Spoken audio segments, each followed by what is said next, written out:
What funds are allocated for training and employment for low and income impoverished communities? State and federal funds pay for adult education and career tech education at, in our case, Joliet Junior College and other nonprofit institutions across the state. And we worked hard to get that money out the door, as they say in Springfield last year. The federal money got to, case in point, Joliet Junior College, but the state money did not. And we had to pass a couple bills to get that money to JJC. So the courses that are taught in downtown Joliet at the Renaissance Center and now the new City Center building of JJC, so ESL classes, GD classes, the funds that I just mentioned fund those programs. And then the career tech ed programs at Joliet Junior College, not just degree programs, but also certificate programs are funded, again, with a combination of state and federal dollars. The federal dollars have been reliable, the state dollars have not been reliable. How much money? How much money in adult ed and career tech ed? Yes. I don't know, but I can get you that information.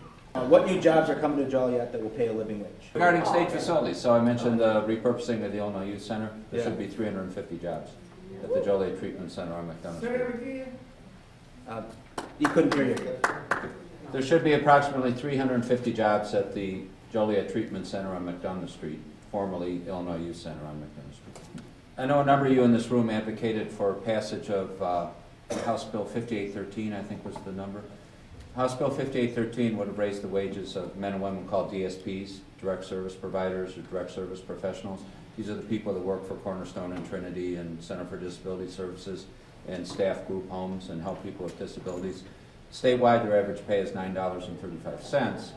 Well, one unexpected consequence of Amazon fulfillment centers paying a decent wage, $13, $14, $15, right? Starting at 15, is that men and women who are working for those providers that I just mentioned and making maybe, again, on average $9.35 an hour, for understandable reasons, they're leaving Cornerstone and Trinity, et cetera, and they're going to work at the warehouses. So it's a problem statewide. It's perhaps most acute here in Will County. So both the House and Senate passed a bill that would appropriate enough money to raise their wage to $15 an hour. The governor vetoed that. The governor said we don't have the money. And we don't have the money.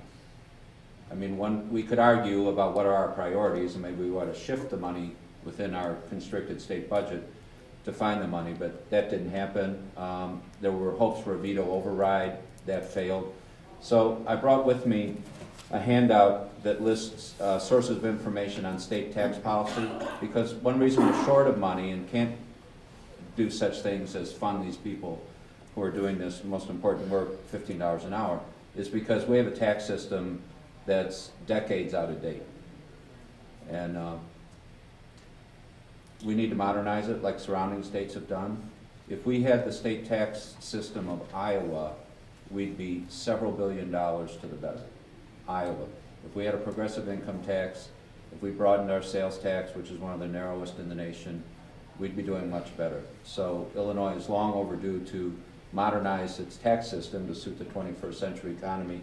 And I'll set the handout over by you, Berneva, so folks can pick it up if they wish to read more. I have a question for you, Mr. McGuire. The 300 jobs that you got that's coming to the area, who's going to oversee them or monitor them? Who's going to be able to give us some insight to make sure that the people in District 4 and 5 are included?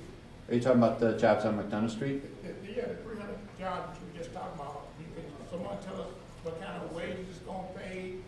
Whether it's going to be controlled by the city, the county? No, the hiring will be done by the State of Illinois Department of Corrections. And I assume that most of the people will be covered by AFSCME's contract.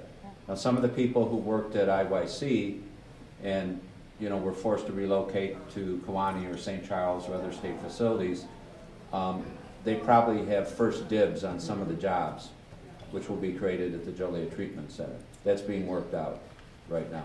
So to answer your question, Willie, there'll be State of Illinois employees hired through the Illinois Department of Corrections, and there's probably information on the DOC website about how to apply for these jobs.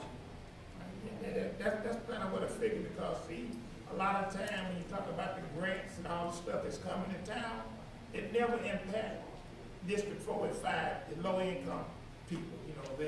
You know, we vote you guys in time and time again, and nothing never happened for the people that's been left out. You know, there's no changes ever happened, but we continue to vote you guys, and most of the people up there I voted for. And there's not one thing that I can really say you've done to impact the people that I helped bring to the poll to get you in. So we need you to try to put together something that's going to include everyone. That's part of the reason that we've been coming together and trying to make some changes for all people. Glad we're I talking. need you guys to address that when you get a chance.